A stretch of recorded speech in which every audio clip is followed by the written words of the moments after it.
δύσκολο περιστατικό σε σκάφος. Θυμάμαι πριν πολλά χρόνια σε ένα πολύ ωραίο σκάφος σαν και αυτό, μια οικογένεια, όπου πηγαίναμε στα Ρήνια για να σταματήσουμε να κάνουν μπάνιο στις παραλίες και εγώ να τους ετοιμάσω το φαγητό στο σκάφος.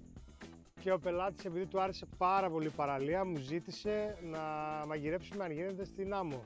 Φυσικά δεν μπορούσα να το αρνηθώ, δεν είναι η δουλειά μας αυτή. Η δουλειά μας είναι να κάνουμε το καλύτερο για όλους. Και έτσι ξεκίνησα να κατεβάζω τα πράγματα, μία βόλτα με το τέντερ, πάω στην αμμουδιά, σκάβω ένα λάκκο, ο ήλιος έκαιγε, η θερμοκρασία ήταν 40 βαθμοί και εγώ άμεσα φωτιά στο λάκκο και έψινα όλη μέρα. Είχα κατακαεί. Στο τέλος οι άνθρωποι με λυπηθήκαν τόσο πολύ που μου πάνε την επόμενη μέρα να πάρω ρεπό. Αλλά το έφερα εις πέρας και ήταν μια εμπειρία και για μένα και για αυτούς πολύ ξεχωριστή. Φυσικά μετά από αυτή την εμπειρία οι άνθρωποι μου ζήτησαν να ταξιδέψω το χειμώνα και να μαγειρέψω στο εξοχικό τους. Κάτι που το κάνουμε συχνά και εγώ και ο Άγγελος. Έχουμε πελάτες που γνωρίζουμε εδώ, οι οποίοι θέλουν να μας παίρνουν μαζί τους στα ταξίδια τους. Και αυτό μας βοηθάει πάρα πολύ να ταξιδεύουμε και στον κόσμο και να γνωρίζουμε κουλτούρες και να μαθαίνουμε καινούργια φαγητά, τα οποία τα φέρνουμε πίσω μαζί μας και μετά τα περνάμε και στην ομάδα μας.